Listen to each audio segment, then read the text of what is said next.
안녕하십니까. HCN 건강칼럼 우봉식입니다. 우리 몸의 척추는 몸을 지탱하는 중심 기둥과 같은 역할을 하고 있지만은 이에 못지않게 중요한 기능은 척추뼈로 둘러싸인 척추관 안에 척수신경이 있어서 뇌와 몸체 사이에 신경계통의 신호를 전달하는 통로 역할을 하는 것입니다.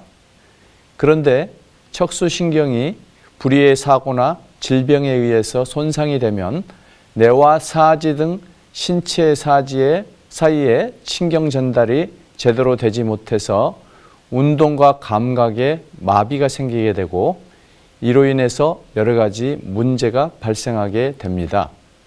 이와 같은 척수 손상은 대부분 교통사고 등 외상에 의해서 어느 날 갑자기 발생되는 경우가 많습니다.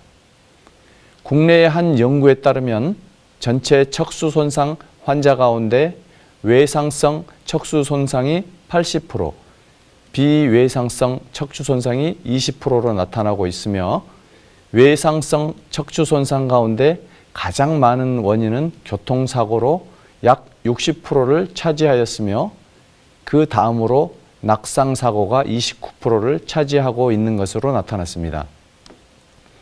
한편 비외상성 척수 손상으로는 척수염이 19%, 종양이 18%, 척추관 협착증 또는 추간판 탈출증이 16%를 차지하고 있는 것으로 나타났으며 척수 손상의 부위는 하지마비가 51%, 사지마비가 49%였으며 완전 손상이 46%, 불완전 손상이 54%로 나타나고 있습니다.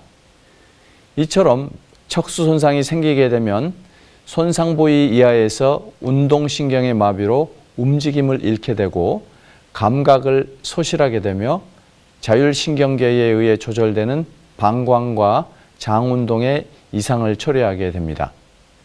척수 손상의 급성기 치료는 혈압, 맥박, 체온, 호흡 및 배뇨곤란 정도를 확인하여 적절한 치료를 해주어야만 됩니다.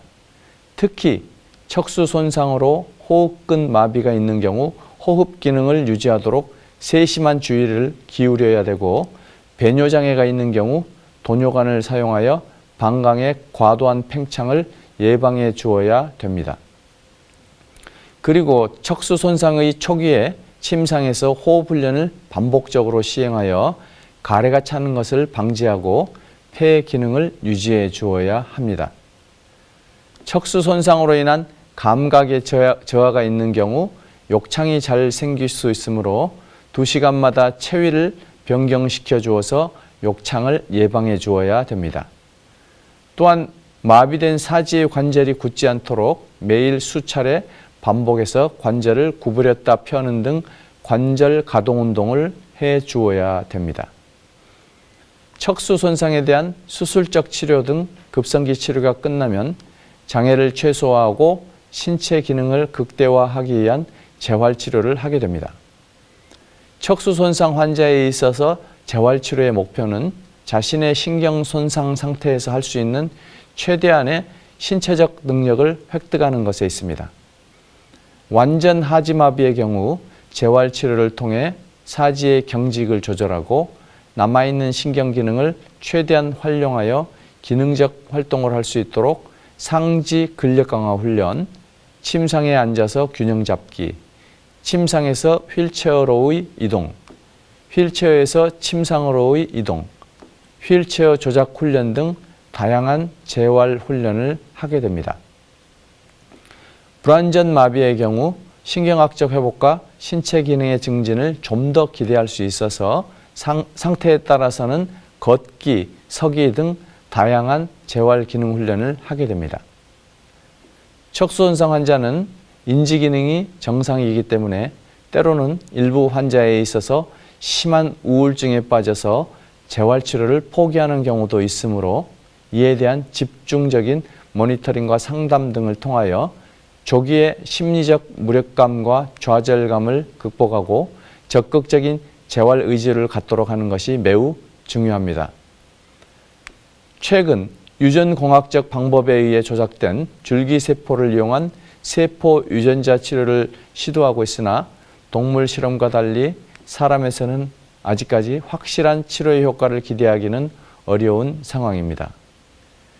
대부분의 척수손상은 교통사고 등 갑작스런 사고에 의해 발생됩니다. 예기치 않은 사고로 장애가 발생되면 심리적으로 매우 고통스럽고 힘든 상황에 직면하게 됩니다. 이러한 상황을 조기에 극복하고 재활치료를 통해 직장과 사회로 복귀하는 것은 환자 개인뿐만 아니라 사회통합의 관점에서 볼 때에도 매우 중요한 일입니다.